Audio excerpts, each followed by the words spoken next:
The apartment was small and filthy, full of rubbish in the corners and cobwebs at the ceiling. Cockroaches wandered in and out of beer cans, an invertebrate bar crawl that went on day and night, no closing time. Stench of unwashed clothes, food rotting in the kitchen, vomit on the bathroom floor. In a recliner sat a man with a great beer belly, a bulging triple chin, doughy slack limbs, a face all jowls and folds. One hand gripped a beer, the other a remote. The TV flickered through channels.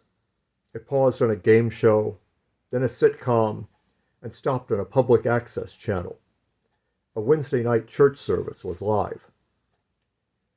The man looked up at a framed poster. It had begun to fade and yellow behind the dusty glass, but an apple-cheeked boy still grinned forth. "Little Paul, phenomenal boy preacher," the poster headlined. "Coming to First Baptist this Sunday. Little Paul, the preaching sensation, famed for his Torments of the Damned sermon, will rail against sin and sloth." Here the type became small. The man glanced at the screen and back to the poster. Tears rose in his porcine eyes. In a minute he was bawling. He poured the beer on the carpet and tossed the can away. Struggling out of the chair, he collapsed to his knees. "Oh, Jesus!"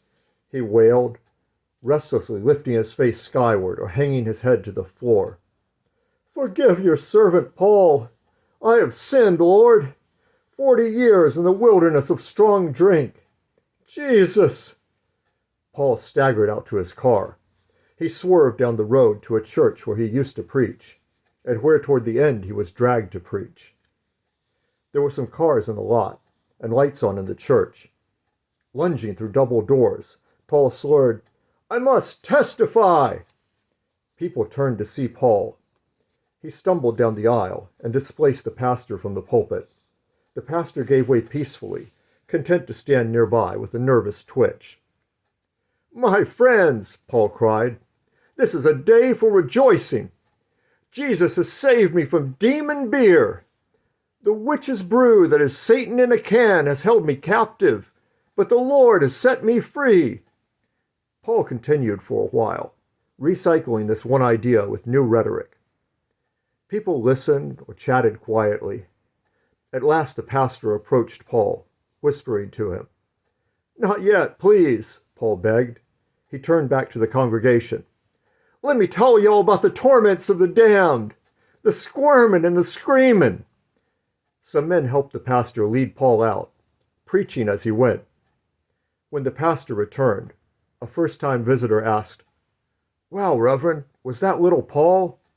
It must be painful for you to see him come back so changed after all these years." "Oh," the pastor said, wiping his forehead. "We're used to it, unfortunately. It happens every Wednesday night.